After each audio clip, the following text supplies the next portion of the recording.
Përshëndetje të gjithëve, ne jemi Trade Castlevania, si çdo javë jemi këtu me Henrin dhe me Irdin, do të flasim për analizën e tregeve financiare, stocks, kripto dhe madhrat dhe forex, do mbulojmë pak.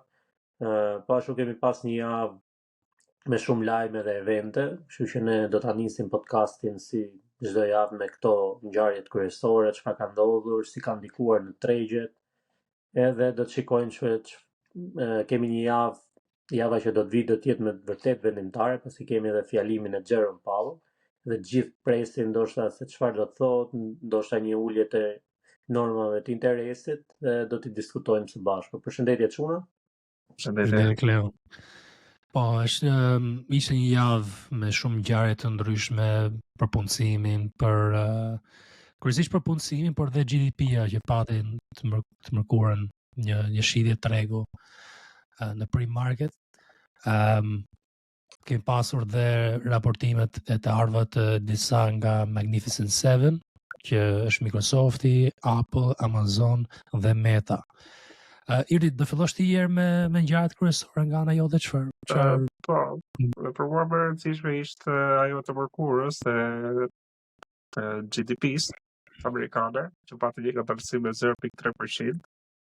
Përshë kjo të regon ato shërat e para të recesionit, dhe më thënë që për shënë publiku i gjërë, se në kemi thënë që në vjetor, dhe më thënë ato shëngat që kemi parë.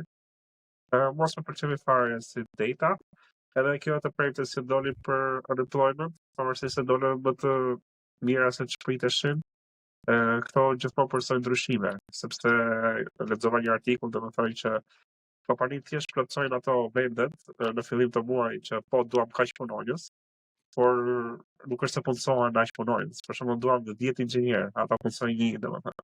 Pavarësisht se kanë nxjerr njoftimin e punës për 10 inxhinier. Por që këto kanë gjithmonë ato shikohen për herë të dytë, për herë të tretë, që kanë ato datat e tyre për të parë. Për shembull unë akoma nuk është se kam besim shumë te ekonomia. Lajme pozitive ishin të earnings të kompanive kryesore, siç e diskutuam, Microsofti, Meta, Amazon duket të kishte këtë Apple. Donat të gjitha shumë pozitive. Kjo është para tarifave, që do të kuptoni është mujor që parë nga janari deri në mars. Kishte se tarifat fliteshin shumë në atë periudhë, domethënë kishte spekulime, por nuk ishin plane, domethënë edhe tregtia ka vazhduar normalisht.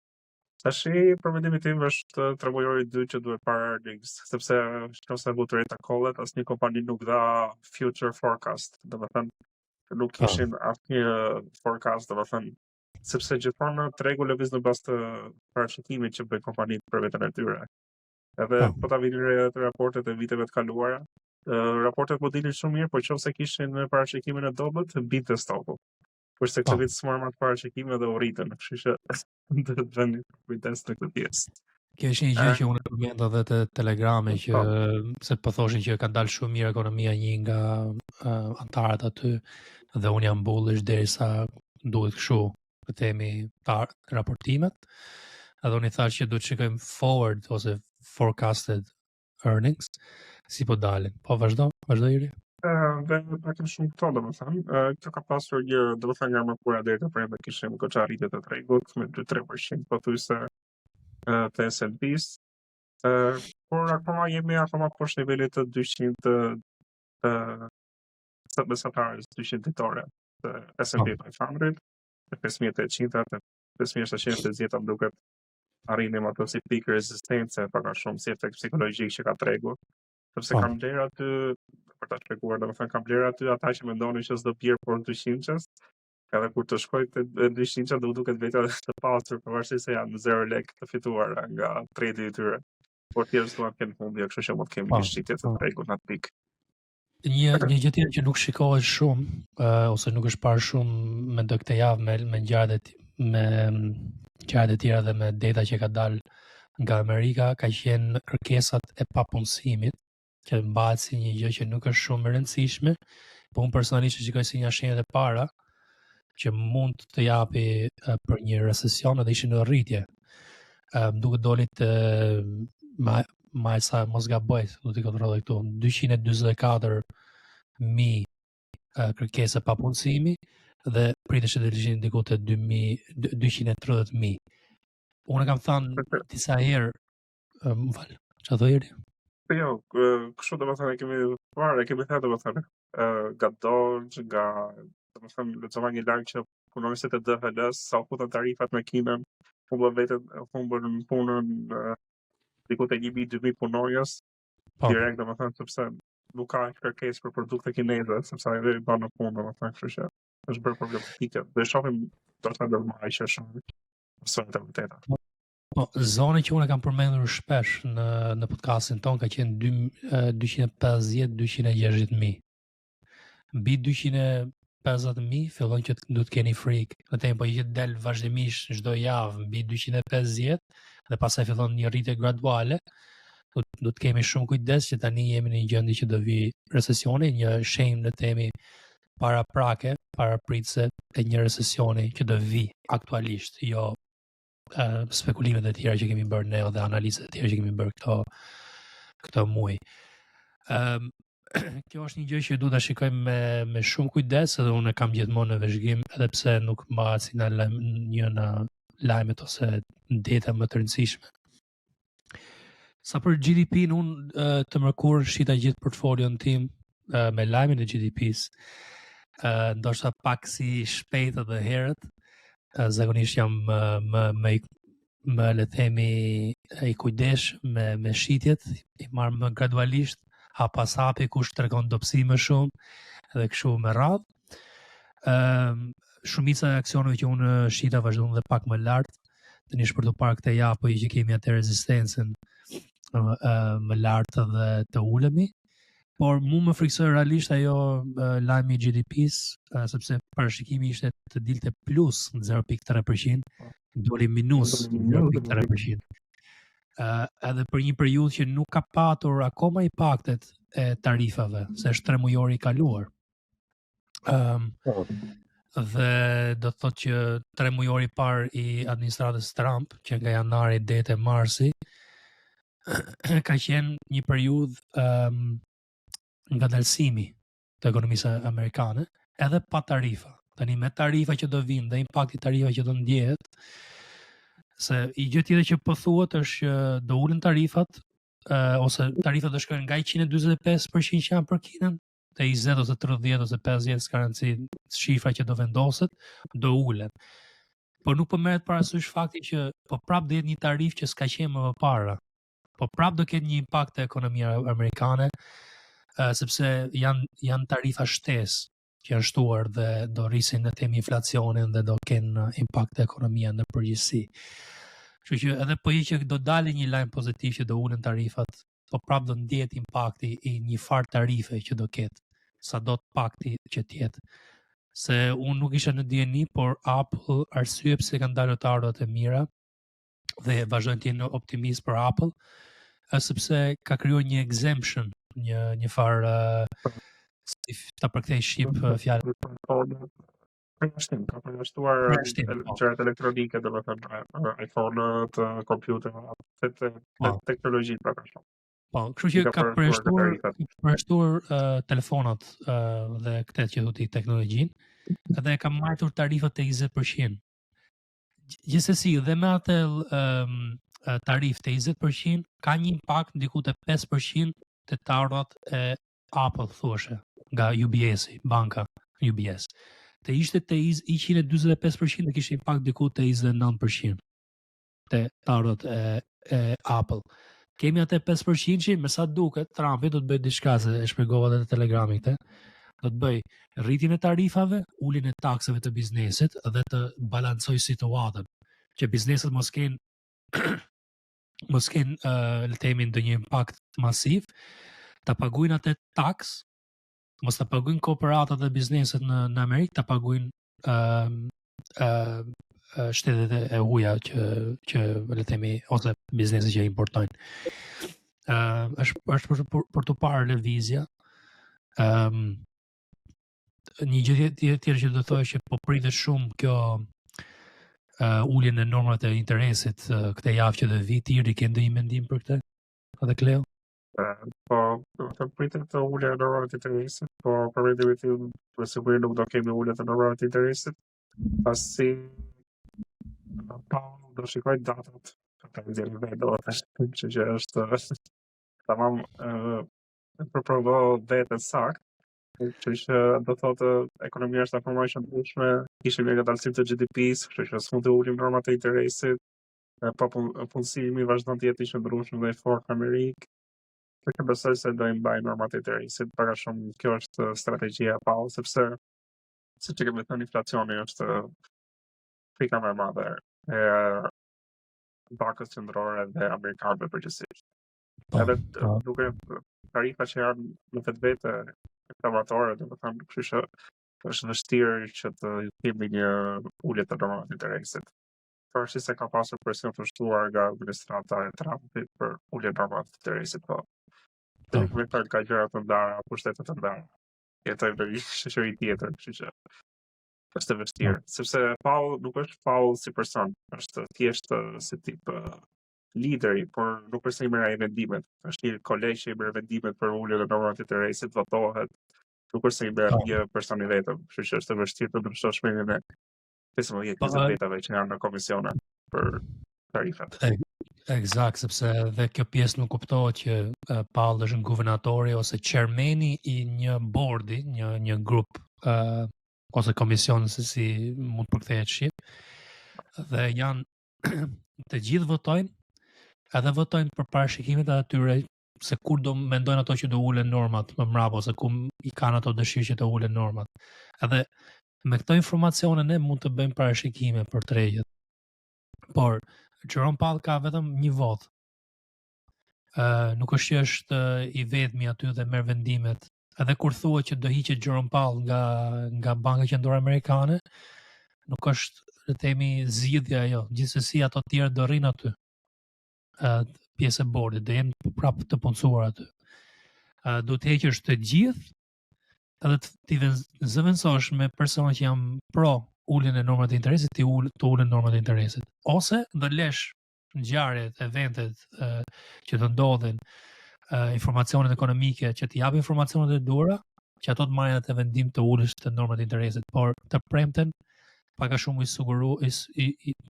jam diku te 80% nga ana ime i vendosur që nuk do ulen normat e interesit, sepse doli punësimi i fortë dhe ai do thotë po një gjë që ka thënë këto 5-6 muaj të fundit që tregon akoma fuqi tregu punësimit, ne nuk kemi arsye për të ulur, po presim akoma uljen e inflacionit te niveli 2%, dhe shumë rradh. Po një gjëra do dëgjoj. Po që i ul papritur, besoj që tregu shkon në hënë, po që si ul, atëherë do vazhdojmë të themi këtë volatilitet, po. Unë mendoj se i duhet e thash edhe përpara se të fillonim podcastin, i duhet një val tregut, domethënë bëj një lloj formim trendi, ndoshta te 1% ulët, po edhe mendoj që ndoshta mund të kemi në një lajm pozitiv, po jo uljet normave të interesit, do mendoj një të gjë. Po një gjë që më frikson është kjo që diskutuam më parë, të dhënat e GDP-s për 3 mujorin ishin negative, siç e thatë edhe ju, por nëse mbas 3 muajsh të tjerë do kemi prapë të dhëna negative, atëherë kjo është një shenjë e fortë recesioni. Dy muaj, kështu do të thotë 2 kuarters është një recesion bërsa.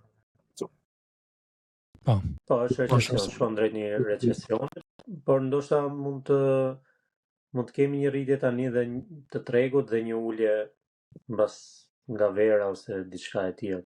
Kjo është ajo që unë mendoj. Flas në terma afatgjat, por dhe kur flasim për recesion, ne kemi folur që në 10 orë nuk është recesioni ndodh sot për nesër, mund ndodhi edhe 2026-ën, në fillim të vitit 2026 ose në fund të 2025-s, por ka për ndodh. Ky është mendimi im. Duke parë disa faktorë tjerë ekonomik, unë e thash edhe në Discord para disa ditësh, Henry lexoj që një natë ula dhe analizova gjithçka dhe i thash që Amerika do shkojë drejt një recesioni, domethënë është diçka e pashmangshme. Ky është mendimi im personal. Po është edhe një gjë tjetër që duhet të kuptojmë është një cikël i natyrshëm në ekonominë. Cikli diçka që duhet ndodhi, diçka që nuk është një gjë e madhe që do të bësh wow. Po, është thjesht të menaxhoj situatën. Është një nga 4 ciklet e ekonomik, nuk mund të jemi gjithmonë në rritje ekonomike, do ketë dhe val në rënje. Si tregu që kemi rritje dhe rënje, çdo gjë në këtë botë ka valët e vet. Diçka tjetër është domethënë që kemi arritur edhe në pikun të evaluimit të AI technology, me sa duket. Nuk është shihet më si driving force për tregun në teknologjia AI, por që tash duhet gjetur një formulë e re, domethënë çfarë do të çojë ekonominë amerikane më lart. Por që prandaj ndoshta do kemi të periudhën e recesionit për të mbledhur kapital, për të zbuluar ide të reja, domethënë ku mund të kanojë shteti amerikan për investime. Që prandaj ndoshta është e pashmangshme. Po. Që të kemi një ulje të GDP të tregut. Do jetë një vit i vështirë, ndoshta ky vit do të jetë viti më i vështirë, mjafton mos humni kapitalin, edhe fund vitit po dolet me lekë tuaja është një arritje shumë e madhe. Ose edhe me 1% ndoshta të vogël humbje. Nëse do të kemi këtë recesionin, impaktet, gjithçka, do të jetë në vërtet vit i vështirë. Me menaxhim të mirë mund të nxjerrësh diçka që ne flasim pastaj për profesionistë si punë e henit. Nuk harrojmë domethënë që jemi akoma sa i bie 10%, 15% nga piku i S&P-s që kapëm në fillim të dhjetorit janarit. Që nuk është situatë, dhe përveçse se kemi pasur këto rritjen e 2-3 ditëve, jemi akoma shumë poshtë domethënë pikut. Është gjithmonë ajo ide që a ka gjetë bottom tregu. Dhe kur e shikon chartin, unë nuk mendoj që ka gjetur bottom tregu. Kjo është një nga për lower highs kur shikon ato candlesat javore dhe mujore, por a shumë.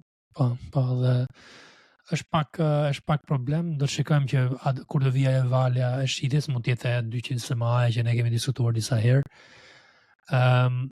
E diskutuam dhe këtë pjesën që javën tjetër në të mërkurën një nga ngjarjet kryesore është vendimi për numrat e interesit nga Banka Qendrore Amerikane, por dhe konferenca e shtypit të Jerome Powell ku do flitet për vendimin që ka marrë ato, pastaj dhe analiza që mund bëhet mas jave e minutave të Bankës Qendrore, mas 2 javësh më duket del ajo.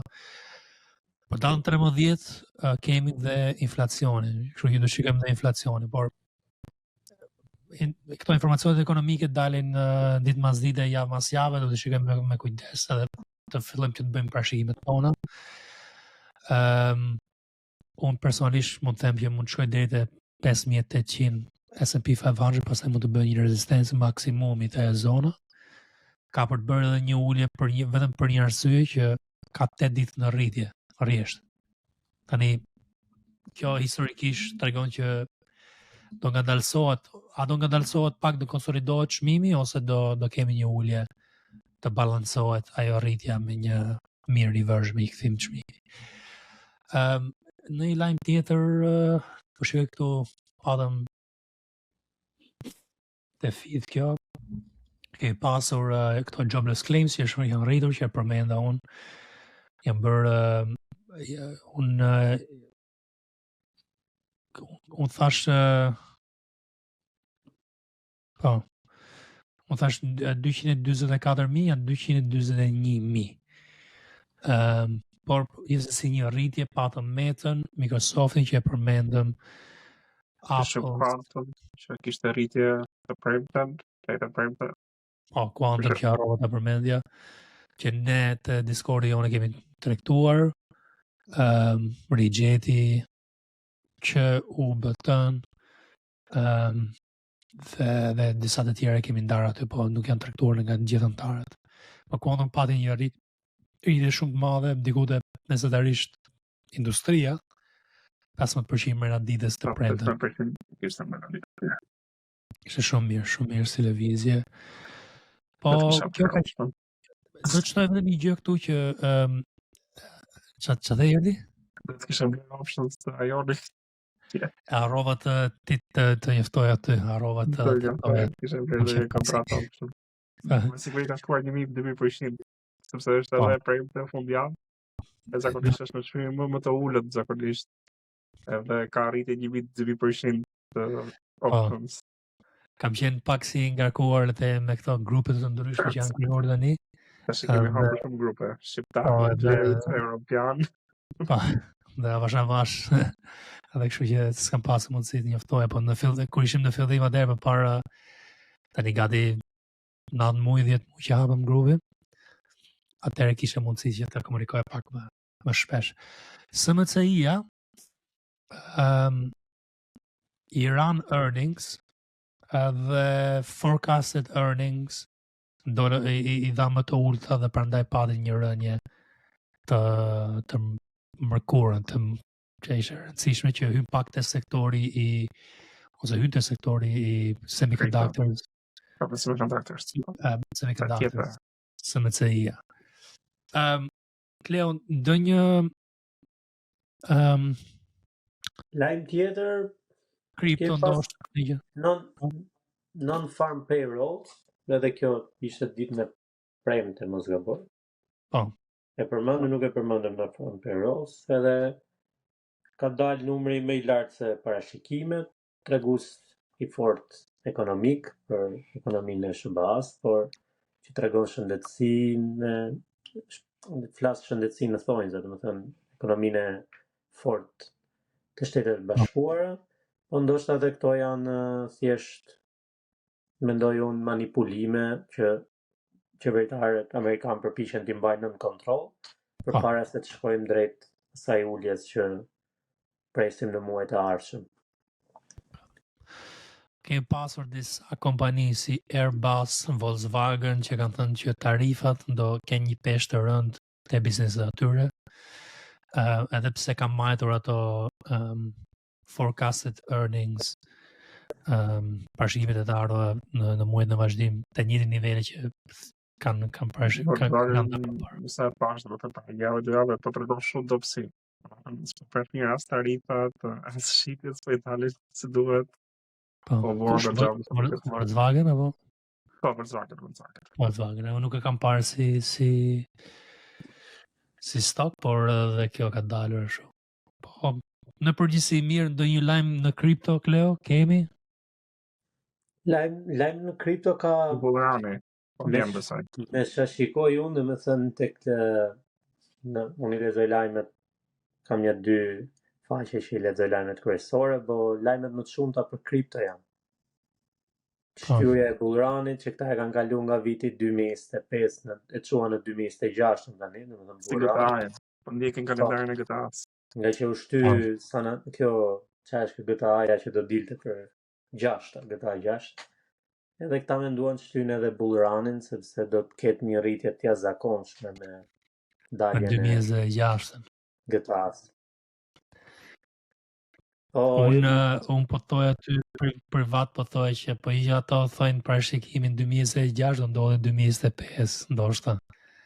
Edhe gjë e mirë që ne jemi, unë thash më shumë si shaka që të bëjmë gjën e kundër që thënë parashikuesit e bullraneve. Kur ato thënë ka bullran, ne do të jemi short. Kur ato thënë që ka marruar bullrani dhe do vi mas i viti, do të jemi long. Dhe ajo po ndodh, sepse kur shikojmë Bitcoinin, ne kemi tregtuar Bitcoinin long. Ka 85. Ato janë friksuar tani dhe s'dun të dalin e shtyn, për arsye që thjesht nuk merr me parashikim të saktë, kaq. Po, këtë vit Bitcoini ka treguar me të vërtetë që është kripto më e sigurt, domethënë aseri më i sigurt për të investuar. Pra me të gjithë tjerë. Po do të tregtoja kripto vetëm Bitcoin dhe Ethereum ndoshta do të tregtoja, kështu që. Besoj se unë mendojnë 90% e tregtuesve serios, domethënë që investoj kapital miliona dollarësh. Mund të investoj në PayPal ose në nuk e di çfarë monedash me kanë plot si Trump apo kështu. Nëse do investonin pasurinë e tyre, do investonin në Bitcoin ose Ethereum. Ndoshta ajo euforia për të investuar në meme coins, unë mendoj unë që është drejt fundit, drejt shuarjes, sepse kur djeg një shumicë caktuar njerëzish, është një histori do ta marr për rastin tim, qofse unë kisha investuar në një meme coin para 2 vjetësh ose 1 viti, edhe kapitali im do të ishte përgjysmuar ose do të ishte humbur 80% vlerës, atëherë si mund të investoj unë në një meme coins në këto vite tani? Flas Po. për këta që investojnë në meme coin. Domethënë ka humbaj besimin ndoshta se do vi duke humbur, edhe gjatë mbas një vite, 2 vjetësh këto do të zhduken komplet dhe ndoshta do të ngelin vetëm Bitcoin edhe kripto kryesore. Do të kemi një Po. top 50 ose top 100 të kriptove që mund të luhen në treg ose mund të kenë atë besueshmërinë. Dhe një spastrim ose një pastrim Po. të tregut. Faktikisht duhet tregut ky pastrim, do jetë më mirë edhe për ne që bëjmë trading, që to të pastrohen sepse do të kemi Dhe më kapitalit shumë të koncentrohet qartësi, në Do vazhdoj kapitalit të futen në aset më të sigurt. më të sigurta, Po. që mund të kapim ato valët më të mira. Kjo për ne traders është një avantazh i madh, por shikojmë çfarë do ndodhi. Mendimi im ky personal, Po. Gjë tjetër që unë dava te Telegrami, ndoshta ca e kam parë, ca nuk e kam parë, sepse po thoshin që po nuk shite, nuk humb. Je për shumë 50% minus, 70% minus. Edhe unë ja qova chartin e ADA-s, Cardanos, ja qova Atom, qova Sia Coin, shumë coins që unë kisha tregtuar në 2020-ën, valën 2020-2021, që më dha mu të ardha, dhe i kam tregtuar dhe në këto valë, në këto 2-3 vjetë të fundit, por nuk kanë ritestuar atë all time high të 2021-shit. Cardano më duket ishte $3.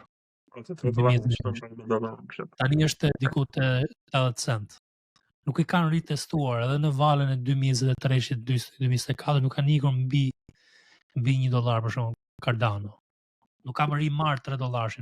Kur mendoni që jeni minus dhe do të rikthehet te çmimi më përpara, ku ka qenë një kripto, sidomos një kripto që nuk është i sigurt, dhe është thjesht një projekt, pasi lloj shërbimi, pasi lloj tarra, pasi lloj le të themi funksioni, akoma klientele. Si mund të thush ti që po nuk shiten, nuk del me humbje?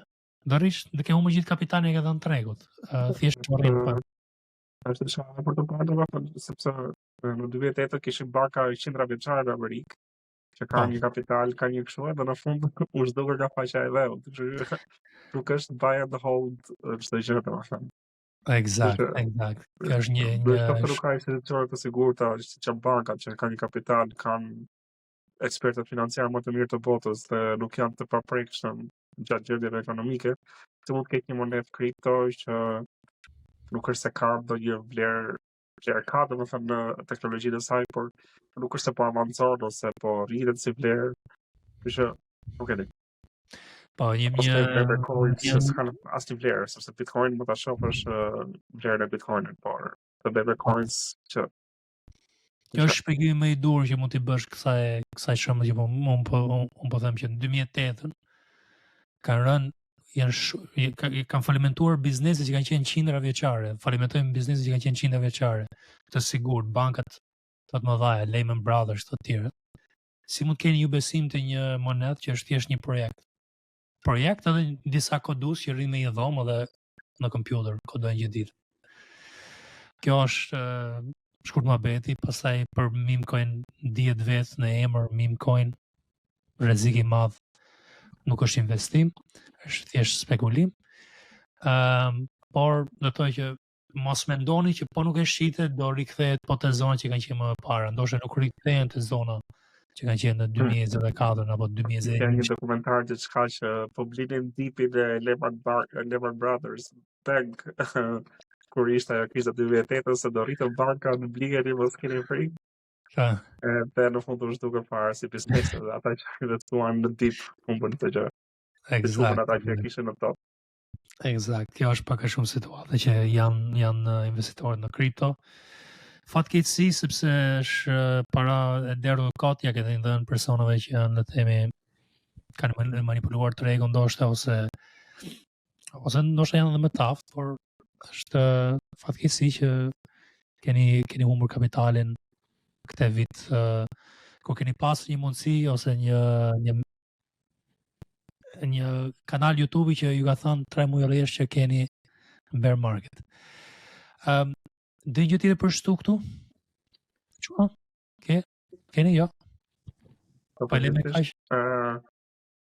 Vixi ka qenë rënje, është pozitive gjithashtu, por Duke si ku parria të konsolidimit, kështu që ndoshta nga eva tjetër, ndoshta përkon edhe me fjalimin e Jerome Powell, që mund të kemi një spike prap të VIX-it. Po, unë ndava një chart, ndoshta do mulojmë, mos harrojmë që ta mulojmë, por ta mulojmë më vonë ndoshta. do ta mulojmë tani në analizën e trejeve, sepse kishte RSI, ku ka RSI një zonë, është një zonë bounce, një zonë rritje VIX-i volatiliteti, dhe atë po shikoja që mund të ndodhi në javën që do vi. Okej, po lejmë kaq gjërat e vendet kryesore, dhe informacionet ekonomike kryesore të javës, dhe për javën tjetër do kemi normat e interesit të Bankës Qendrore, që do ta marrin në vëzhgim. Tani do hym te analiza e tregjeve, flasim një herë për tregun e kriptos, pastaj do hym te tregun e aksioneve, dhe pastaj te mandrat dhe te dollari. Fillojmë me kripto. Kjo është charti, grafika e Bitcoinit. Do shikoni këtu që ka pasur një, le të themi, një rritje, konsolidim të kjo zona këtu. Ky konsolidimi ka qenë një herë lart, një herë poshtë, një zonë që unë kam diskutuar disa herë të Telegrami, që është thjesht një konsolidim dhe pastaj mund vazhdojë më lart. Ka gjetur support, një bounce, ka vazhduar më lart, ka hyrë te kjo zona e mëparshme që ka qenë zonë konsolidimit përpara rënjes, që tani po bëhet një rezistencë. Dhe për mendimin tim, një zonë kryesore është 101.000, që mund shkoj, ose 100 e ca mijë. Kjo zona është shumë e rëndësishme. Kemi një dip të vogël, ca shenja dobësie këtu që mund të vinë këtë javë dhe pak më herët, por kjo është një zonë tani që ka një farë rezistence dhe logjikisht a do të bëjnë ndonjë dip, pastaj një bounce, ose mund të rritet dhe pastaj të ulet. Por jemi okay sepse jemi pozicionuar diku te kjo zona e 86.000 për një rritje në Bitcoin. Kishte diçka për shtu dhe Bitcoini?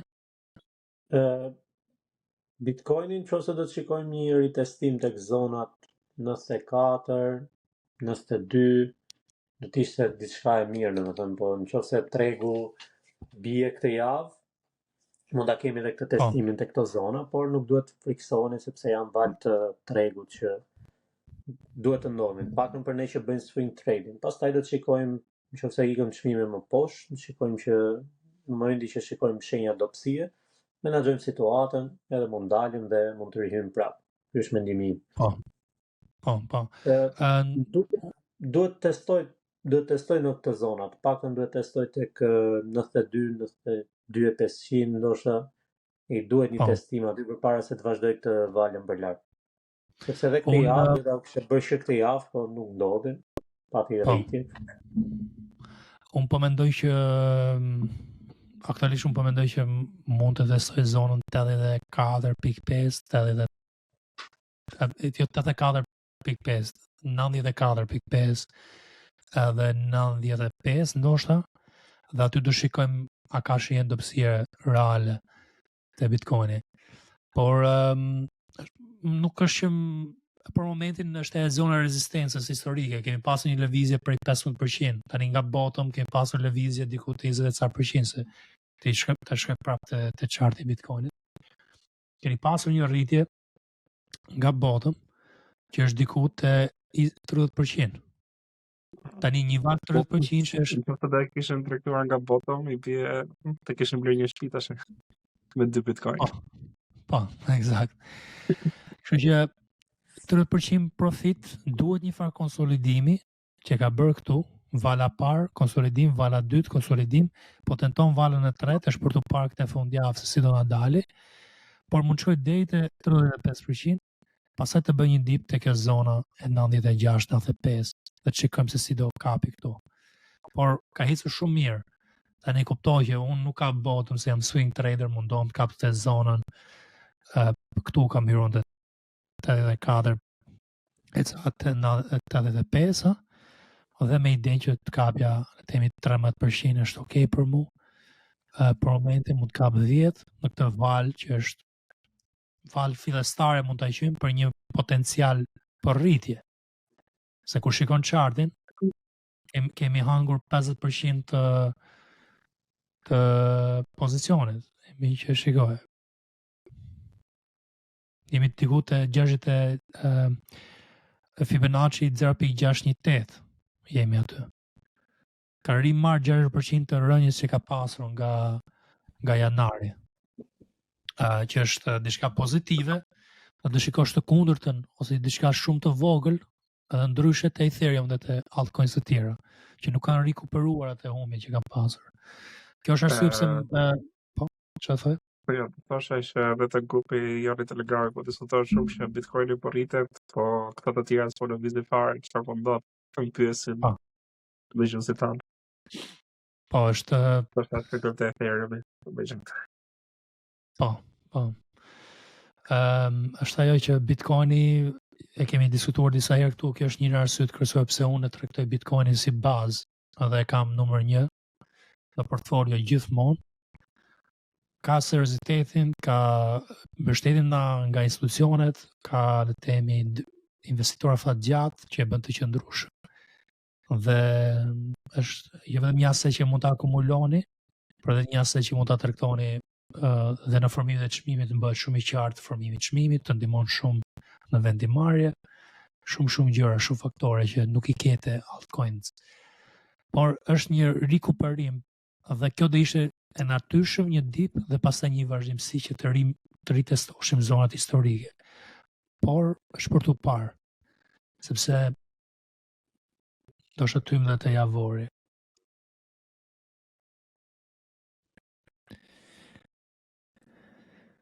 Sepse është tani të RSI-ja më duket okay, por mund kemi një ulje pa kapëm këtu.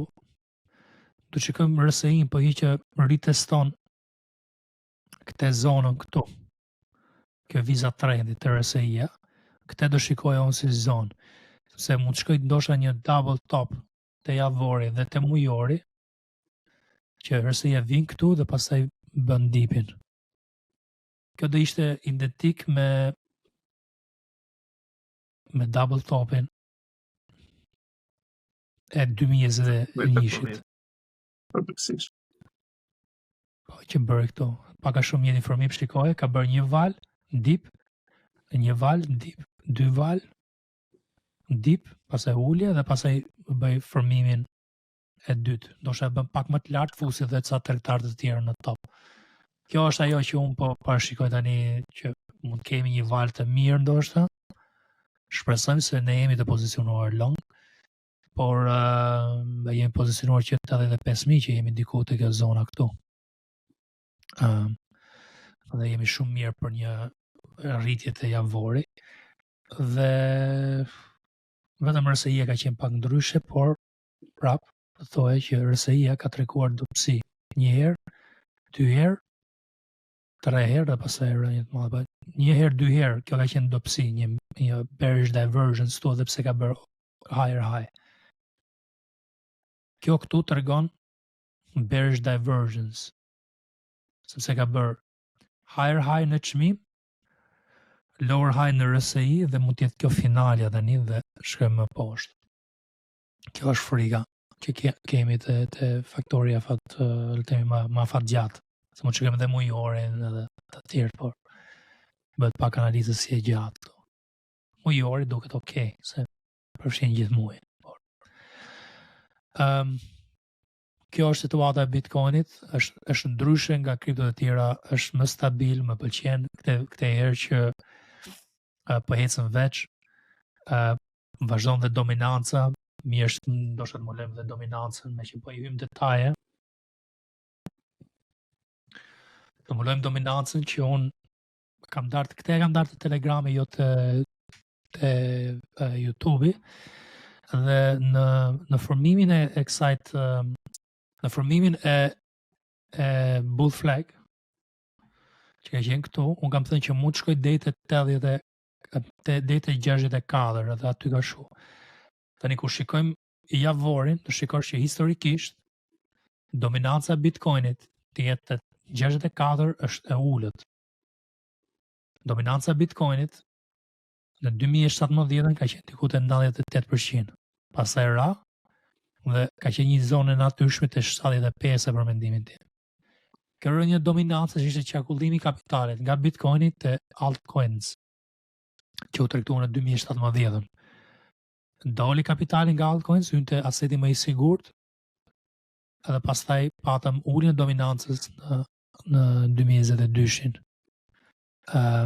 Dhe 2021-shin i filloi dhe u dogjën të gjithë me altcoins. Prap, ja morën kapitale, ja morën Bitcoinin. Tani dominanca të jetë diku te 70% është i natyrshëm për tregun, një treg që pastrohet nga altcoins problematike.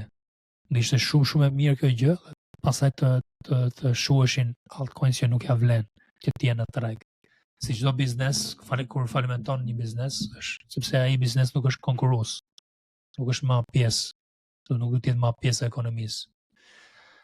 Por edhe te zona 66, 70 dhe ishte okay dominanca. Kjo është situata e Bitcoinit. Të hym te Ethereum, Kleo? Po, shikojmë Ethereum, të si lidhet më shumë me alt Ethereum. Okay. Ne kemi hyrë te kjo zona, kemi përmendur edhe javën e kaluar, që është 1600 e ca. Kemi kapur këtë valën e parë, unë kam pritur u shkon edhe te java e kaluar analizat e kam pritur konsolidimin që po ndodh tani. Dhe duhet të vendosi këtu ky konsolidim pak a shumë po bëhet një kuadrat që duhet të vendosi këtu nga do marrja animin. Po bën ca shenja për lart, ca shenja për poshtë, blihet nga poshtë, shitet këtu lart dhe është një zonë që po vendoset animi i tregut i altcoins. Pastaj po që ne mund portofolet atyre me 200x më të mëndja. Po. Po, eksakt. Heqi ato që janë me 200x ose 200x është shumë, por edhe me 20x. Ato që janë dhe Ja, ka parë disa kompani që ofrojnë futures 200x për këto monedat kryesore. Po. Po i likuidon ca tregtar këtu, po vendoset, po bëhet lufta bull bear, këtu po bëhet lufta bull bear. Këtu ishte thjesht një konsolidim, një farë rritje. Lufta bull bear. Po që kemi një rënje këtë javë që do vi, që unë parashikoj një rënje në treg. Në S&P 500 mund të kemi këtë dipin edhe të kriptot. Që i bin që po që Bitcoini i duket okay, se teston 94, kjo mund të ulet më thellë, më të shkoj deri te 1500 prap. Oh. Dhe pastaj të bën një double bottom dhe na jep mundësi që të konsolidohet më mirë dhe bëjmë ndonjë mbledhje ndoshta nga kjo zona prap këtu. Prej zonë lart. Marrim profitin këtu, bëjmë një mbledhje tjetër për lart dhe fillon vala serioze, ndoshta. Por momentin jemi okay në një tregtim long. Do shikojmë ndryshimin midis Fibonacci dhe themi rikthimin e çmimit të çmimit mesatare. Kjo as nuk ka realizuar 0.236 të Fibonacci, kurse Bitcoini ka arritur deri te 61.8. Tregon dhe themi atë fuqinë relative që ka Bitcoini kundër altcoinseve. Dhe një tjetër për shtu këtu te Ethereum për mua është zona 1900 që duhet të që kemi besim që do shkojë për lart. Si me Po dhe një zonë që mund iki për short? Zona për short, përshikojnë zonën e 1750. 1750. Po. Që pse fyllen aty zonë, ndihemi short. Po, sepse unë aty do dal. Unë mendoj që aty nuk e marr më pozicione, ka ndryshuar animi i asetit nuk kam ma atë probabilitetin e një longu, dhe mund të hym short, mund të hym kundër tregut, ose për ato që nuk e kuptojnë termin short dhe long është për lart, blerje, short është shitje, do hym sell kundër tregut. Kjo është situata. Ky kvadrati është vendimtar. Kemi bërë këto. Ky konsolidimi është. Do të thotë të traktosh shortë gjithmonë më vështirë, kështu që mirë të priti se sa të traktoni short për të mbuluar veten, nëse nuk e kuptoni çfarë po bëni. Sidomos fillestarët. Nuk kuptosh përqindjet, po. Është sidomos për fillestarët. Sepse më shpejt për ta shitur më lirë është pak a shumë logjika e shortit. Për që lëvizja në përqindje, fitimi në përqindje është gjithmonë më i ulët. Rrezikon më shumë për të fituar më pak. Për luan short. Po. Se do thoj dyshimi është kjo që ti kur blen diçka, ti mund të jesh investitor dhe ideja është që ti mund ta marrësh afatgjatë atë aset. Kur hap një tregtim short kundër tregut që po bën sell, ti aktualisht nuk e ke në dorë atë monedh, ke një kontratë me vlerë që ke hapur dhe është thjesht një bast. Mund ta quajmë një bast shkurt. Është thjesht në kontratë me vlerë që ti po tregton kundër tregut ose kundër asetit. Kështu që do të keni shumë kujdes kur bëni short, plus edhe përqindja është më ulët. Sepse mund marrësh ndoshta 5% këtu në ulje, ose për long keni potencial të merrni pak më shumë. Tani për mua në ulje rritja është 30% për e bën të çmimi i ulët. Po. Për mua 1900 zona 1900 është një zonë që duhet vendoset për lart. Po thua atë zonë, besoj që do hyj rulli. Tani mund të bëhet edhe falso një ditë, po ne jemi pozicionuar shumë mirë këtu, nga bota. Okej, pa lëmë kaq dhe Ethereum, të mulojmë ndonjë altcoins shpejt, Cleo, ke ndonjë mendim këtu? Shopping Dogecoin ose Cardano. Dogecoin. Shikojmë mirë Cardano është interesant, po. Me që kemi trajtuar prap ideja e altcoins është që ka bërë valën e parë, konsolidohen tani. Dhe ne kemi hyrë te zona unë kam hyrë te 0.629 në thyrje këtu te kjo zonës. Dhe tani po shikoj që të shtoj të pozicioni nga kjo thyrja këtu për më lart. Me ide që të hyj pak më agresiv te kjo rritja që mund të bëj deri te zona ndoshta $1.90 është për të parë. Por jemi okay. Konsolidimi që po bëhet është identik me Ethereum. Thjesht në Ethereum kemi një konsolidim anash, kurse kjo ka qenë një konsolidim në një bull flag. Rritje, bull flag, rritje zakonisht kemi. Që e bin që në javët në vazhdim do të kemi një lëvizje për lart. Konsolidim, ndoshta një dip, paf, rritje. Kjo do ishte logjika, por do të maj këtë zonën e 0.6629, që unë e kam si barierët finale, këtë zonën 0.67 e kam si temi, po nuk e majtja të zonë, nuk unë dalë nga pozicioni im dhe shikoj prapë për të rihur si long, si short, sepse po bën konsolidimi këtu dhe ideja është që të vazhdoj për lartë.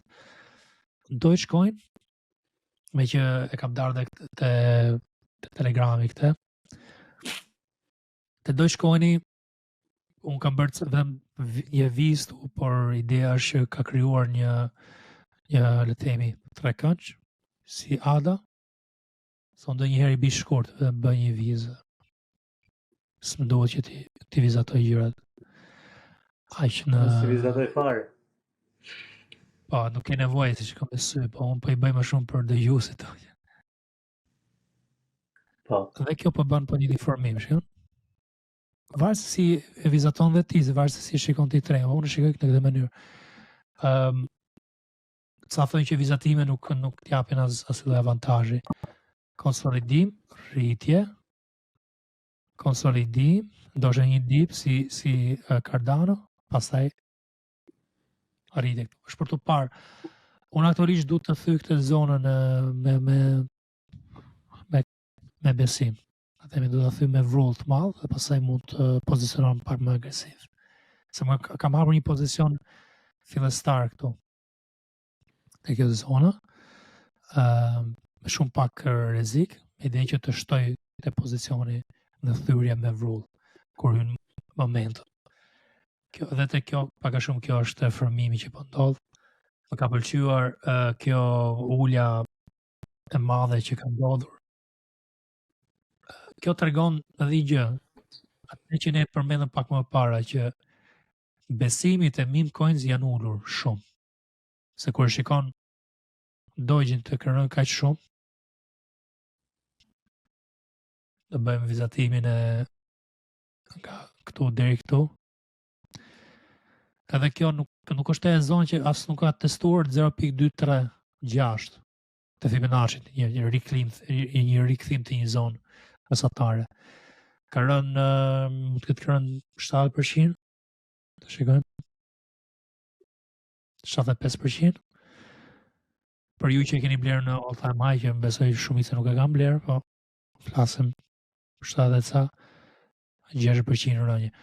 Kjo ofron mundësi, por është thjesht çështje apo kapim në momentin e dur, apo do bëjmë ndonjë dip tjetër të rregull. Jemi pozicionuar, jemi plus e disa. Atë Doge sa janë pozicionuar, nuk kam shumë kohë. Dhe është okay, nuk është një zonë të rrezikshme për mua, unë e menaxhoj, mendoj që mund të dalë këtu. 17.3 mund të dalë. 17.1 po që bën një dip. Kleon, do një gjë për shtu këtu? Jo, këto janë në ndëzhgim edhe nga unë, Dogecoin, më pëlqen ADA po ashtu. Sa jemi pozicionuar pothuajse në të njëjtat pozicione bashkë. Unë kam dalë nga Bitcoini në një çmim pikut, kur tani te çmimi që është tani, si pash mora të profitin edhe ndoshta unë nxitova pak, po e kam kalu kapitalin në Ethereum. E kam blesh 1600 dhe pres të blej dhe diku tjetër. Po, që të blesh atë Ethereum për lart. Po, këto e mendimi im për kripto. Unë më shumë lës Bitcoin, Ethereum dhe në një altcoin, Dogecoin ose FET, varet ADA, kush pëlqen në një ato. Po, paka shumë formimet janë identik. Janë të ngjashme, po, të gjitha. Po, lëvizje për lart, mund kemi edhe këtë mundësinë që disa nga altcoins, po ulem te pjesën finale, se ndoshta irdin po e zën gjumi, se nuk tregton fare kriptot, si ka qef, po ti më thes që tregtove Ethereum për para disa ditëve. Po, e tregtova Ethereum dhe përdova, sepse se kuptova që po bëj edhe humba $10. Hyra kundër short, shishe. Po pak dhe kishe vënë stop lossin te 0, te paka shumë te zona një rrezik minimal. Se Jordi nuk pranon rrezik fare, është kështu. Sa hyn profit pa. Do të thia paru dal me profit. Po. Mund të bëhet një head and shoulders, inverted head and shoulders për të parë formimi në këtë dip, por po që ka një dip dhe kjo është Solana që po duket, po edhe të sa tjera po duket ky formim. Paka shumë duhet kemi kujdes se nuk po tregon eufori, blerje, dëshirë nga investitorë që të blien altcoins. Kur të arrim të stocks, do të tregoj një kompani domethënë që çfarë do kishte ndodhur për ta kisha bajtur gjatë, po të kisha. Ja, do kalojmë. Ja, tani do të kalojmë te stocks. Okej, po e lejmë kaq kripton, muluam ato kryesoret, Bitcoin, Ethereum, disa tjera që kemi diskutuar te Telegrami, Cardano, Doge. S'mund të mulojmë të gjitha, prandaj bëni pjesë të Telegramit.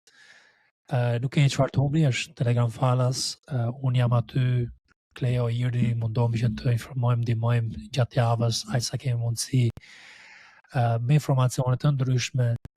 Shqiptarët nuk janë këshilla financiare, nuk japim sinjale, japim mendimet tona, analizat tona çdo ditë dhe ndonjë ide që ne po tregtojmë gjatë javës.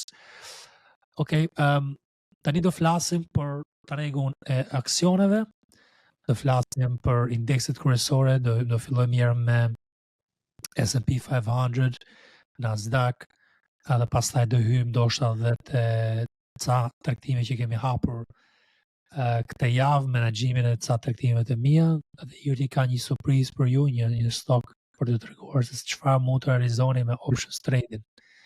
Po që dini se çfarë të bëni me options. Okej. Fillojmë tani me ku është S&P 500, se kam bisën këtu. Okej, tani po shikojmë chartin e S&P 500, më shikoni këtu vizatimet e mia, si zona që unë kam parë që mund të ritestoj edhe ku mund të shkoj. Dhe shikoni që unë kam pasur parashikimin tim, pse mund t'i shikoni javën e kaluar, që kam pasur ritestimin e kësaj zone 5680. Ka qenë një zonë që ka pasur supporte më para dhe rezistenca shumë, dhe tani mund të jetë një situatë që krijohet një rezistencë. Është për të parë se sa thellë do mund të bie tregu, sepse ndoshta nuk ulet fare. Unë aktualisht kam parashikuar këtë lloj lëvizje në treg që do shkoj për lart. Mund ta quajmë një dead cat bounce me shpresën që është një V-shape reversal, por mund të bëjë një double bottom. Kjo është frika që ka mund të tregu. Një zonë tjetër që është me interes, po që ne po shikojmë në themi një rritje më të madhe, është zona e 5800, që mund shkoj këtë javë, dhe pastaj kjo e bën më të favorshëm tregun për një rritje. Tani unë personalisht S&P 500 nuk e tregtoj. Unë e përdor S&P 500 si një farë guide për animin e tregut dhe për të gjetur ide të reja. Një bin që kjo mund të shkoj deri këtu, të bëjë konsolidim dhe pastaj kemi një shpresë për më lart. Diçka të tillë do ishte scenario bullish. Kemi edhe këtë scenario tjetër bullish që është këtu, dhe pastaj një rritje, dhe kjo do bëhet pak më ngadalt scenario bullish, dhe pastaj kemi scenario bearish. Por te kjo zona, unë personalisht do jem shumë i kujdesshëm këtu, me idenë që ka një zonë historike që ka qenë support, resistance, në disa herë, dhe një zonë që është vendosur prap tregu për këtë rënje më të thellë. Se shikoj, ka ikur pak më poshtë, është rritur pak më lart, dhe mrena kësaj zone 5600, 5700 ka qenë një moment që tregu ka marrë vendimin që të shkonte short këtu. Dhe këtu ndoshta të bëhet vendimi se nga do hanoj tregu. Kjo është parashikimi im, ose le të themi skenari që unë kam në menjën time kur shikoj S&P 500 për të përgatitur veten dhe për të menaxhuar situatat në aksionet që unë jam i pozicionuar. Irdi, kishe diçka për shtu? Diçka që kam parë, do të thënë S&P 500 është që ke pasur rritje të çmimit, po e ke pasur pa volum gjatë kësaj jave. Po thuaj se çdo ditë që rritesh e çmimi nuk ishte volumi shumë i lartë. Për shkak të kjo tregon një shenjë që po presin lako më lajme për të pasur një eufori të madhe. Prandaj nuk është se janë pozicionuar ose të S&P. Përveç blerjes periodike që bëj një herë në muaj ose një herë në 2 muaj. Është një mirë për të ardhmen, është një investim 20-30 veçanë ndoshta se edhe për. S&P kur nuk tregon volum, ndoshta tregon që nuk ka investim nga institucionet. Nuk ka investim nga investitorët afatgjatë. Mund të jetë thjesht një lëvizje euforike që po blihet nga tregtar jo me eksperiencë, por është për të parë. Unë personalisht dhe ca tregtarë të tjerë që unë njoh e kemi tregtuar dhe kemi dalur shumë mirë me ca tregtime gjatë kësaj valës në rritje. Palantir është ajo që vjen më në mendje, e ka ishte se për shumë mirë. Sofi pasardë si e cilë shumë mirë. Palantir ishte një nga tregtimet e mia. MicroStrategia ka rritur me Bitcoinin. Por një gjë që do të thuhet e këto është që S&P 500 është një zonë që është nën 200 SMA. Kur shikon Palantirën dhe po i futën një 200 SMA është mbi 200 SMA. I bi që Palantir po tregon fuqi relative ose stabilitet dhe ka një biznes që tani ka marrë kontratë edhe nga NATO, ka faktorë të tjerë. Kështu që mund të tregtoni dhe në këto momente të këqija biznese të mira që kanë le të themi rritje më të madhe se sa S&P 500, por rritja e S&P 500 ka ndihmuar gjithë tregun, gjithashtu edhe Palantirin. Kjo është një zonë shumë e rëndësishme vendimtare për tregun. Edhe është për të parë kjo zona e ndete 5800 po mendoj unë, sepse është edhe kjo zona që është struktura e Wyckoff. Kemi edhe këtë. Kjo ka qenë një Wyckoff distribution, për ju që jeni kurioz të dini çfarë është, mund shkoni në Google dhe kërkoni. Kjo ka qenë Wyckoff distribution, pastaj shitje, bear flag, shitje, tani rritje stim të kjo zona. Këtu do ketë jo vetëm rezistencë, por edhe vendimet kryesore për options që ti i tregton. Kjo është një moment kyç për options për long. Në opsionet e pritje domethënë ishin të gjitha puts, kështu që ishin diku te 70-80%, edhe u dojën të gjitha atje. Duket? Në 30 prill. Kështu që përta kishim edhe atë rritje euforike tjetër 1%, pothuajse S&P ishte thjesht blerësi që kishin u dojën puts edhe janë detyruar ta blejnë aksionin për atë çmim që kishin në puts. Po. Kështu që kjo ka qenë edhe një lëvizje nga institucionet ndoshta se për të skaduar ato berë që kanë hyrë. Se shumë berë hyn këtu poshtë. Po. Kur unë hyra bearish te ca asede, kam hyrë këtu te 5700, 5800 short. Se kam tregtuar edhe unë short se disa stocks, por nuk i ndaj në Telegram se është pak i rrezikshëm për fillestarët edhe kam frikë digjen. Palantir ka qenë një nga ato që kam tregtuar short, ka qenë dhe HIMS. HIMS kam tregtuar short dhe ca të tjera. Okej, kjo është gjendja e S&P 500, këtu është një rezistencë shumë e madhe, zonë vendimtare për mendimin tim. Këto javë dhe vendimtare për tregun. Kemi tani Nasdaqun dhe kjo pak a shumë njëjtë informim me gjithë tregun, kjo përfshin më shumë biznese teknologjike.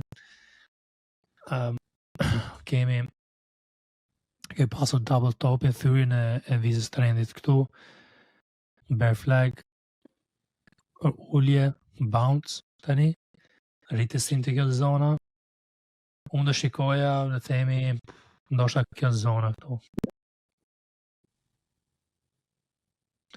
Si një zonë vendimtare, se do shikosh dhe historikisht si kam bërë vizatimet.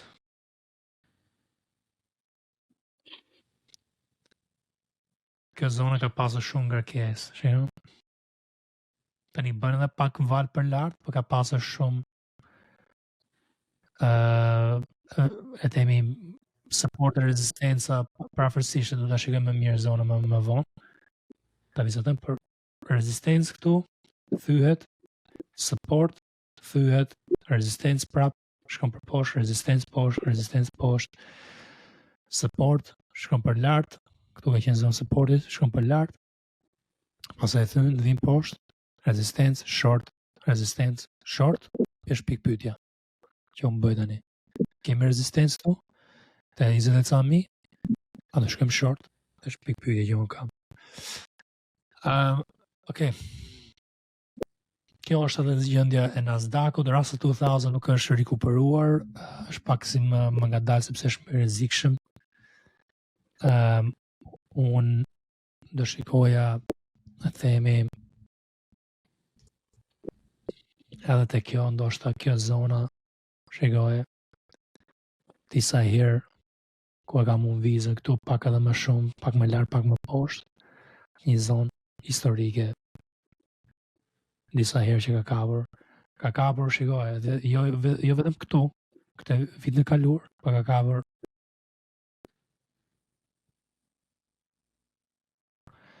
Dhe në 2022 këto zona rezistencë 1, 2, 3 ka qenë një support këto disa herë. Kështu që zona 2000 është një zonë shumë e rëndësishme për Russell. Dhe këtu besoj që është për të parë gjendjet në hapjen e tregut dhe pastaj me normat e interesit që të dalin të mërkur. Por kemi kujdes të këto zonat për mendimin tim. VIX e përmendëm gjatë podcastit. Se s'du ta zgjash shumë tani, podcastin është bërë gati 1 orë. Kemi VIX, shikoje, kam vizatuar RSI këtu, një vizë në RSI, çdo herë që kap të zonë kemi rritje të volatilitetit, rritje pak më ulët këtu, po gjithsesi këto raste të tjera rritje. Dhe tregon që diku te 70-80% të rasteve kur e kap këtë zonë ka rritje. Edhe tani ku jemi, ka kapur më para këtu, të zonë këtu, ka thyr këtë zonë këtu, po ka kapur 1, 2, 3, rritje volatiliteti tregon ulje tregu. Këtu jemi tani te VIX-i, tani mund t'i dhe pak më shumë për poshtë dhe pastaj bëj rritje. Unë shikoja diku te një rritje, varet çfarë lloj lajmi do dali, çfarë gjë, diku deri te kjo zona këtu, 31 do shikoja unë. Të një rritje te VIX. Por kjo tregon probabilitet të larta, se nuk i kam hyrë shumë historikun më para, po nga 2024 deri tani këtë gjë ka bërë te një ditori VIX. Nuk ka bërë gjithmonë, por me probabilitet të lartë. Aksionet që ne kemi bler të premten ishim blem të Quantum, që përmendëm pak më para. Blem të Quantum edhe hym me një zonë, se kam ca gjëra që kemi trajtuar më para, analizat e tjera, po i heqim pak këto. Të shikojmë më shumë tani në moment çfarë ka ndodhur. Quantum pati një rritje të madhe në shtator-tetor të vitit kaluar që ne kemi trajtuar edhe këtë. Dhe kemi ndarë të telegrame gjatë asaj periudhe. Edhe unë po shikoja këtë zonën e 9.3 edhe me një tight stop loss, me idenë që rroja të ishte shumë e lartë, 1.5, ndoshta edhe 1.20 këtu, 1.13. Do t'jemi sinqert me dëgjuesit tu, na që shita portfolion tim, pastaj doja të kapja se më vrau që u rritën prap aksionet, thash du të tregtoj. Ca ide që janë me rrë të larta që të rikuperoj atë që do kisha marrë me portfolion që shita. Ato me themi 5-6% plus që kisha marrë të portfolio. Revenge trading nga Henry. Revenge trading, po me kujdes. Prandaj dohet ta ndaja me këtë pjesë. Ose le të themi me logjikë që të përfitoj më shumë. Po të kthjellë që edhe tight stop loss këtu 5%. Me idenë që kur të hyr rulli direkt do kapim një lëvizje të mirë. Tani jemi diku te 1 me 2.4 që kemi realizuar. Dhe mund të shkojmë deri te 1 me 10. 1.10 mund të marr këtu diku te 20% profit. Kam realizuar 2% të portfolios tim këtu. Mund të marr diku 20% këtu. Po i që të shkon te zona që unë kërkoj. Kjo është kryesorja. Po i shkon te ato zonë, po i nuk shkon, unë jam profit. Gjithsesi. Quantum ka qenë, gjithë industria Quantum ka pasur këtë shtrëngime të çmimit. Shikoje, kemi i super shtrëngim këtu, që ka pëlqyer shumë, sepse ka bërë dhe një support. Edhe du të mendoni që këto e kemi majtur në vëzhgim që në janar, se kam të top listi këtu, që kam bërë një video për para disa mujësh në janar, kam majtur top list i det më të mira që duhet të trajtohen në valet e para të tregut që kemi këtu Quantum. Të gjitha këto kam qenë me formim të mirë, shtrëngim, dhe i kam darë të Discordi dhe të Telegrami disa herë, por thjesht ato që duan ose kanë pasur mundësinë të vëzhgoshin të përfituar. Një shpërthim dhe të kjo, një rërë shumë fantastike këtu, sepse kemi hyrë diku të 7.2 euro mesatare. Rërëja ka qenë me synimi që mund të realizojmë diku 11, por rrezikoj diku të 6%, për të marrë 11 këtu, 11.13. Prap, edhe këtu mund të marrë diku të 10-15% profit. Varet se sa do na heci kjo. Me kuptim, me këto dy tregtime mund të bëj të akaunti im diku të 20-30%. Po që më hecen mirë. Revenge trading me kujdes, me analistët dhe jume.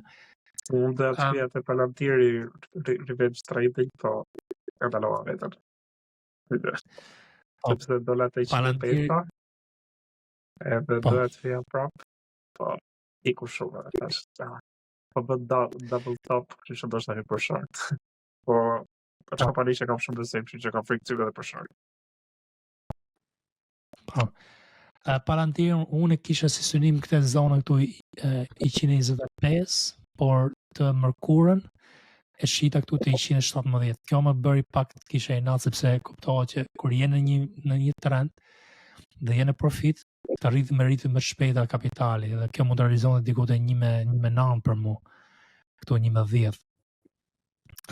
Po flasim edhe 3-4% të tjera, vetëm të Palantiri. Mëse të rë gjithashtu ka hecur mirë, dhe të kjo shita të kjo zonë këtu, nuk është që ka hecur shumë, po prap ka ndikim të portfolio im, se kishë ndërtuar një portfolio me shumë aksione, pastaj shikoj edhe Archer, që vazhdoj për më lartë, shikom edhe më lartë, se sa shita unë të kjo zona, dhe kjo ishte arsye pse unë traktova ato konto me kujdes dhe e ndava dhe të Discordi që këto janë rërët e mira gjithë çuna që janë atje, që të investoshim në ide më të mira. Unë kisha IonQ për para e portfolio. Po, kuptoj që të gjitha këto që e kam shidhur të mërkurën kanë qenë gjitha me profit. Kanë qenë gjitha me profit vetëm SMCI-a, që pati atë të problemi me earnings, që e shita me humbje. Kështu që nuk është që kam humbur asgjë, është thjesht që kam humbur rritjen. Nuk kam përfituar nga rritja, sepse kisha bërë punën e dur, që të hyja në momentin e dur. SMCI-n e shita me humbje te kjo zona këtu. Pranova, së plosën e kisha diku këtu, humba këtu diku të 0.5%, diçka të tillë. Asgjë të rëndësishme. Për portfolio për flasim. Edhe kaq, kjo është nga ana ime për flasim tregtimet e mia të aksioneve për javën e kaluar. Iri, ti ndonjë gjë këtu për të shtuar? Jo, përgjithsisht të ketë atë ide pak a shumë Palantir, Ioniq, edhe dola që të hanën, nuk është që e dola të përkurën, dhe që nuk është se kisha shumë besim të tregu atë javë, i mbylla në profit. Ideja është që këtë situata unë jam shumë i friksuar, do të ruaj kapitalin tim në maksimum edhe stop losset në profit, edhe nuk kam mbyll telefonin edhe vazhdoj me punët e mia edhe për godasit e ok, këtë trend barovi, e parësi se mund gjithë më lartë. Më kam strategji që përqen më shumë të mbyll në profit edhe jem bërë rahat. Tregu më vazhdoj shumë lartë, më vazhdoj shumë poshtë, nuk është me dorën time me unë hyra në momentin e dorë edhe. Edhe në këtë treg du t'jesh shumë i kujdeshëm, edhe po bën gjëra duhur sepse jemi në një bear market. Mund të praktikojmë, të më thënë që kemi një GDP të dobët, edhe kështu edhe të mbajmë pozicione hapur në përqindje shumë më radhë, që mund të thënë portofolin shumë minus. Po, unë si tregtar afat mesëm kam pasur shumë vështirësi këtë vit, sepse sa fillon të një valë pozitive, ndërtoja portfolion 4, 5, 10, 15 kompani njëkohësisht i bleja dhe shuheshe shumë shpejt profiti. Edhe i dilja me pak fitore, me pak humje të disa dhe balancoja demi situatën që nuk marrë me humje këtë vit. Një kompani që do i tregoja dëgjuesve për nëse duan nëse kishin ndërmjet të bënin buy and hold në këtë market, sa keq mund të shkoj. Është BW, BW. Ne kemi diskutuar të tetor nëntori për të tregtuar.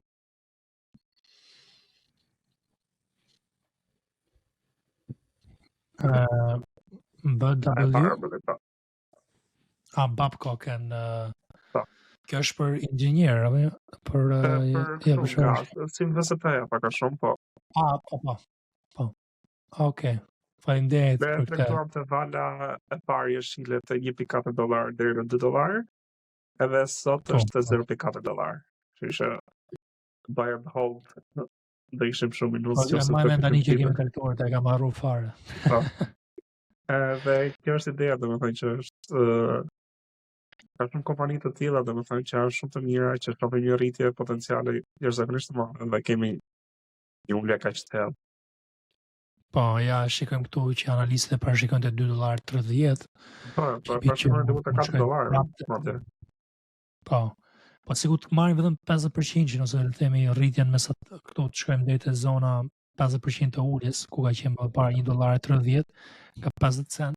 46 cent. Të drejtën të 0.4, që tash mendoj se është një zakonisht shumë, që mendoj se mund të ketë një rritje të vogël.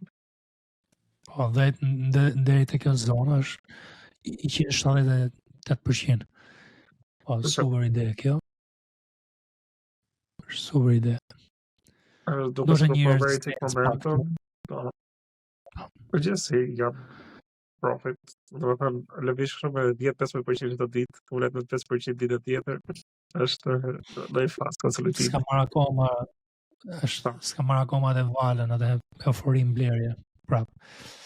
Okej, unë kam bërë një alert këtu. Pozitive në kompania, është një kompani apo gjatë, do të thënë që parashikon të hyjë në projekte të fuqishme për energjinë 2025-2026.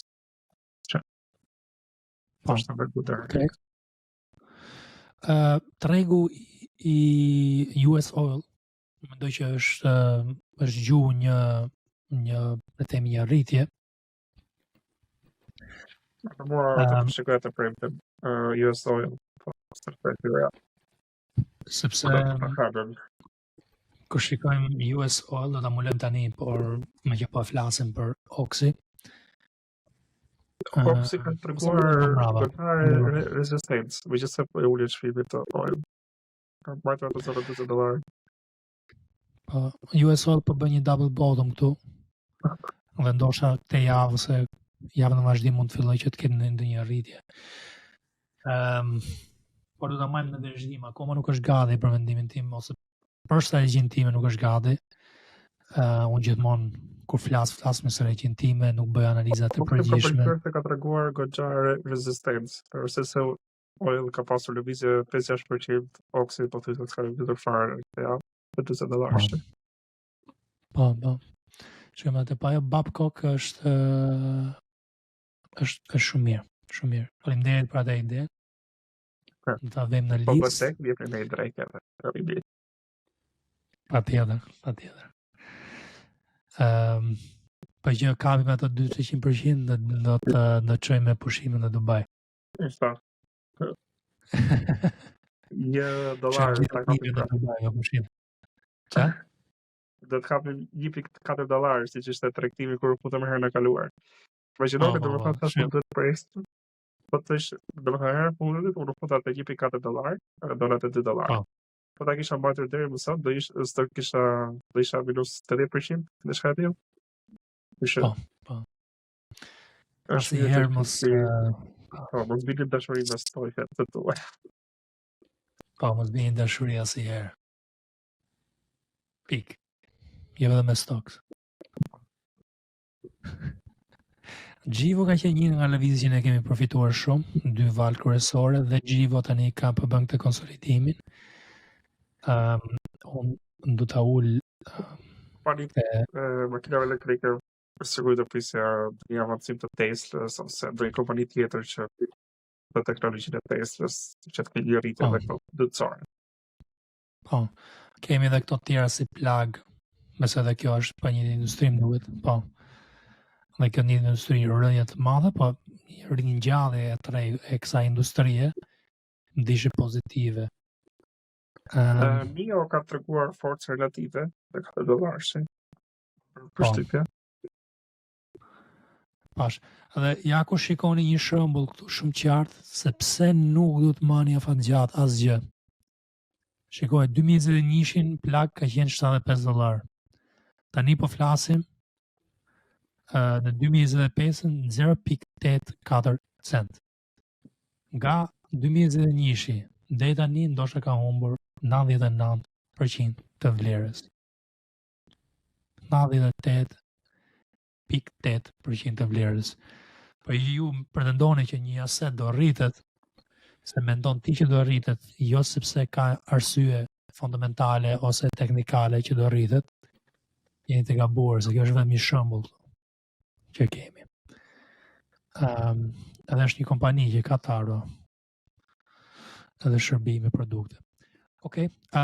Për aksionin unë përmendoj tani me kaq. Kleo, ti s'ke ndonjë ide për këtë javë? Kishe JP Morgan që të eci mirë, sa di unë në momentin që ndave te grupi i Discordit. Ke pasur dhe ca vetëm ne Netflixin që ka traktuar ka për mira dollar. Kishte ide super për të marrë afat nesër. Afat gjatë. Kush? Netflixi. Që Po, ra Netflixi, në nëntor, më duket, jo, në janar diçka tillë, para po Netflixi po. earnings. Edhe unë tetova televizja dhe fitova ca $1 me uljen e tregut. Po Netflixi ka qenë shumë mirë. Axon ka qenë një ide mirë, Kleo, që ka ndarë falas të Telegrami. Starbucks, po. Kleo mundohet, ai sa koka të ndihmoj dhe Kleo në Telegram. Okej. Po mbyllim këtë segmentin e stocks me kaq. Për analizat e tjera mund të shkoni te Telegrami jon që ne ndajmë analiza gati çdo ditë për tregjet financiare dhe për specifikisht kripton, stocks dhe madhat në këtë mënyrë që bëjmë këtu. Dhe të shikoni këto charte çdo ditë, jo në fund të javës. Tani do mulojmë tregun e madrave dhe do mulojmë dollarin. Për mendimin tim, gjëja më kryesore është që të mulojmë dollarin, gjendjen e dollarit, dhe pastaj tym te madhrat, floririn, US Oil, ndoshta ca madha të tjera që mund të jenë interesante, se para jave mbuluam duket kakaun ose kafe, nuk e mbaj mend mirë, do të shikojmë. Edhe ka qenë interesante. Mund të ulojmë dhe ca nga indekset kryesore europiane dhe globale. Okej. Dollari me këtë rrjetin e madhe, s'ka rënë gati 10% dollari. I bim për ato që ka marrë poundin ose ka marrë euron, ka fituar ose dhe lekun, po, patjetër dhe lekun. Ka fituar diçka këtu, unë kam marrë pound te akaunti im. Me idenë që të përfitoja këtu te kjo konvertimi. Se pastaj aksionet i blen në dollar. Dollari shkon për mendimin tim te 101, pastaj kemi zonën 101.8, 102. 101 është për të parë si një zonë rezistence, si fillim, por kjo rritja mund të tregtoni shumë lehtë euron ose poundin këtu në rritje. Ose të tregtoni kundër poundet dhe euros. Po le me kaq se kam ndarë këtë disa herë, pak a shumë nuk ka ndryshuar analiza ime, shumë i shitur këtu, duhet të bëj një rikthim të një zonë mesatare, diku te kjo zona do shikoj unë. Një 101.8 do ishte mirë. Do mulojmë tani golden, sepse ne kemi tregtuar short. Kam tregtuar dy lëvizje short. Kemi lëvizjen që kemi muluar, e ka tregtuar dhe Iri këtë, nga 3400 ca. Në tregtuar deri te 3300 e trektova. Është duket sikur po hasi rezistencë aty edhe kam dalë të drejtë. Se kam parë. Po. Do pres traktor për lart, është e vërtetë. nuk marrë në rrezik për poshtë. Pastaj unë kam tregtuar këtë valën nga 3300 deri tani jemi okay, sepse edhe pse pati një rritje dje, po shikohet sa nga anëtarë që bëjnë day trading dhe skalpime me Floririn që po ndashin idetë veta, jo long, jo short, jo Floriri të shkoj te 4000 gjëra të tjera. Edhe mund të shkoj Floriri, po momentalisht po të tregon pak dobësi. Paktën kjo mbyllja të premtes që shkoj për lart, rezistencë, ushit, tregon pak dobësi ose konsolidim, është për të parë. Ne jemi plus, është edhe Gjulio te grupi i Discordit që ka tregtuar më duket Floririn. Kleo nuk i ke tregtuar? Ja, nuk e kam ditë. Jo. Okej, janë gjëra që secili vendos vetë çfarë preferon te grupi, kështu që unë ndaj ndjetë mia, por Floriri ka ecur shumë mirë, pretendimi është që të shkojmë te u mendoj te 3100 i herë, pastaj mund të shkojmë te 3000 fix, për shumë te 3000 ishte një zonë e mirë kjo. Për 1.6 ishte perfekte, afat mesëm e maj kështu me lëvizje në rënje. Mund të bëj edhe më shpejt, por është për të parë. Këtë javë po që shiten aksionet mund të kemi një rritje. Kjo kërkon menaxhim. Këtë javë është për të parë, ndoshta dalim dhe rihym prap. Por do të parë situatë e aksionet. Po shitja pak i detë djeve në Discord edhe po shitja grafikët, po nuk po e kuptoja domethënë. Dhe pastaj ku pas shkrimin ishte lëvizje për $20 që po bënin trade. Ka të më duk shumë riski për të bërë lëvizje $20 për $20 të thërë se ka shaj shumë. Po bën trading, bën day trading edhe për lëvizjet e vogla që ka support këtu dhe ato përdorin ca nga ato çunat përdorin ICT. Sa po shikoj unë, se unë kam lexuar për ICT-n vet, por nuk më pëlqen. Duke shumë rrezika. Do të thënë te 3500 për $200, po deri te 3300 besoj se jam vlerë të investosh, po day trading për $20, $30 lëvizje është shumë scary për veten. Po tregtojnë me leverage ato dhe tregtojnë të themi për pak.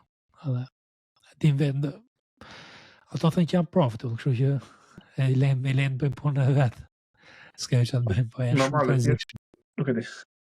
Thjesht është për një edhe për ata, do të thënë, që se na dëgjojnë që jenë më të kujdesshëm, sepse këto lëvizje, sepse kam bërë edhe unë kur nuk merrja shumë vesh nga trading, edhe jo vetëm që jam stresueshëm, po të falimitoj shumë shpejt. Ta humbi portofolin në një moment, domethënë. Po nuk e menaxhove rrezikun patjetër. Prandaj keni kujdes, për mendimin tim day trading është një nga gjërat më të rrezikshme dhe të vështira që mund të bëni. Dhe nuk është për gjithë.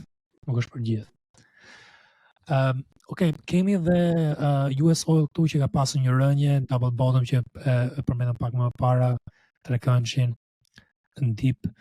Shpresojmë tani që ka ndonjë rritje dhe të shikojmë ca aksione te industria e naftës për në tregun amerikan. Për shumë oksid ishte një nga ato, kemi edhe ca tjera që mund të kenë një rritje. Këto javë në vazhdim, është për të parë. Si zonë, nuk shikoj ndonjë gjë këtu që themi historikisht ka kapu këtë zonë ose duhet kapi këtë zonë. Por do të përgjigjem në historik. Sigur ka thënë pak ato shtrëngime tash. Dorsta. Po është mendoj që shumë trend i rrezikshëm për të vërteta. Po, është realisht këtu shumë i rrezikshëm. Dhe unë do prisja personalisht për një tregtim për long. Gazi e përmendëm përpara 2 javësh që do të shkonte në rritje, shikojmë tani se si po na ecën. Ose përpara javë më duket, edhe ka vazhduar të rritjen, ka pasur mundësi këtu që të tregtoje asete që janë të industria e gazit natural. Dhe do kemi këtë rritje tani, është për të parë. Është situatë mirë, nuk është keq. Kishim dhe një tjetër që do ta mbulojmë dhe pastaj po mbyllim me kaq për këto se po zgjadhe pak si shumë duhet që ai ishte pa mua, duhet.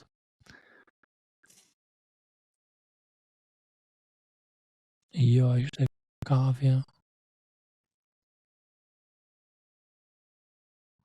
Ka qenë një tjetër këtu që kemi mbuluar përpara disa javësh, nuk e mbaj mend tani. Një nga këto. Gjithsesi nuk ka shumë rëndësi, ja këtu kemi parë këtë sheqerin që vazhdon të ulet. I bin që nuk e kapur zonën tonë, ne vazhdojmë tani të ulim zonën. Derisa të korrespondojmë me momentin kyç e një thyrje për më lart. Kjo është pak a shumë çfarë mund të ndodhi këtu. Unë nuk kam ndonjë gjë tjetër të madhat edhe të Forexi, po le me kaq, si mendoni? Të më dhe me kaq? Ne mbyllim se dhe u zgjat. Po, rregull. Besoj që dëgjuesit ta ngjojnë deri në fund, sepse janë informacione që ja vlen dhe Ishte diskutuar për short periudhë e kaluar pati një reagim, po jo domethënë se kështu që nuk është se ja vlen për të diskutuar. Po, kemi pasur sa tjerë, se ne nuk i tregtojmë shumë këto, por i shikojmë dhe tjerë. As i tregtuar, mas thjesht për ata që ndoshta na dëgjuan. Po. Okej, shumë faleminderit po që keni dëgjuar deri në fund podcastin ton. Do të ftoj që të na bëni subscribe në YouTube. Do vazhdojmë të bëjmë këtë podcast javor gjithmonë.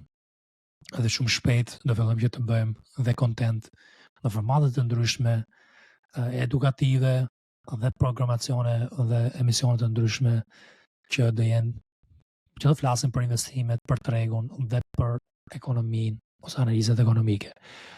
Në ndiqni në YouTube, bëni pjesë të Telegramit duke ndjekur linkun më poshtë te përshkrimi i videos dhe aty do keni akses me mua, me Kleo, me Irdin për të diskutuar ide të ndryshme dhe do jeni pjesë e një grupi që janë tani 1300 ca anëtar të Telegrami. Të gjithë mundohemi që të ndihmojmë njëri tjetrin dhe për të themi përmirësuar tregtimin, se janë edhe shumë fillestar në atë moment në grup. Dhe ju ftoj që të bëni pjesë të Telegramit, YouTube-it, pastaj dhe Instagramit dhe TikTokut. Unë ndal edhe në TikTok live 1 herë, 2 herë në javë, varet çfarë ditësh jam i lirë, prandaj bëni pjesë edhe TikTokut që më shikoni në live. Faleminderit shumë, ç'i mirë tjetër. Faleminderit.